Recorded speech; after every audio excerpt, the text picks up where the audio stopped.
Konnichiwa. Uh, yes, very much enjoyed. Uh, would recommend anybody to read. Fine English book. I don't know who Ernest Hemingway is really, but I found was looking for an audio book to listen to, and I found this one under the classics section. Of course, there was To Kill a Mockingbird. There was Of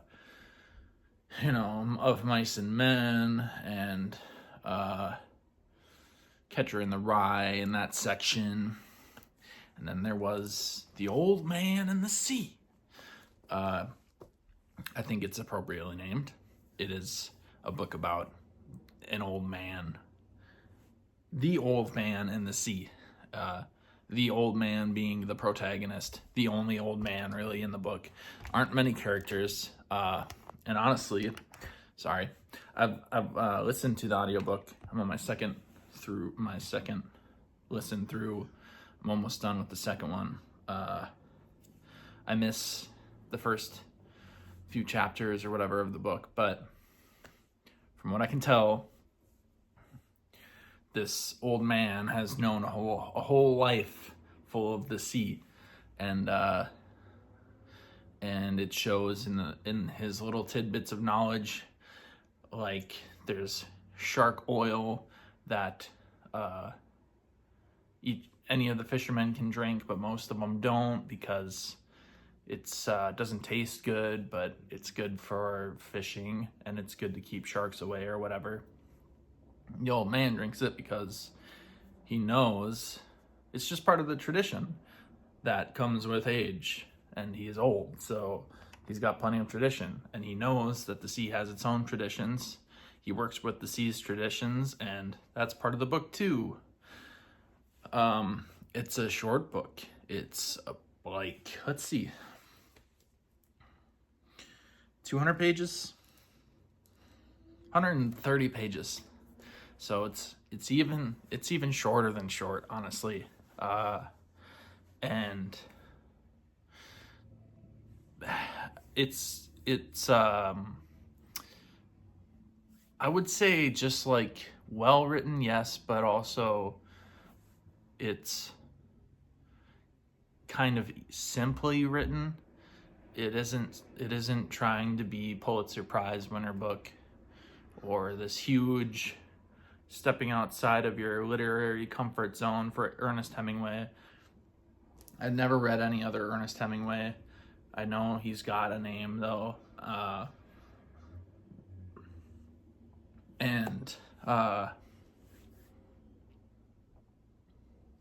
It's just easy enough to read because you can tell that he's just telling a story. It's the story of this old man's life, but you view it kind of retrospectively because you can tell what his life has been like through the experiences talked about in this book. Half of the book, at least, is about him trying to wrangle in this one fish, right? He's a fisherman. That's how he survives. He talks about the work that goes into fishing. Like, while I'm fishing, I know how much energy I'm going to expend. I know how much energy I know what I need to eat, how much fish I need to eat to keep my energy going so I can catch the next fish and then the next fish. And half the book is basically he meets his match a little bit with this fish.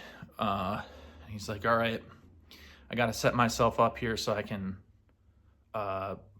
overtake this fish, because he's old and he's thinking about I've met a few fish in my day that have had my number a little bit, but I think I have yours, and if I don't have yours, then you have mine officially. You can drag me into the sea with you kind of mentality. It's the kind of perspective that comes with I respect you so much, fish, that you can take me out if I don't take you out, but I'm gonna take you out. It's a great competitive mindset, but it's also his life, exemplified in that one attitude. So that's The Old Man and the Sea.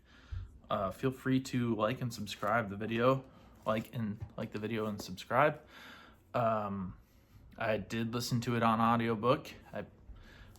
Like I said, I'm on my second read through. It's a good place to, like, if you just want a story that's not like a children's story and it's not quite like a bedtime story, but something that you can, like, sometimes it's nice just to read fiction, and like you read fiction because it tells a story that in a way you're probably not familiar with. You're not familiar with the story that it's telling.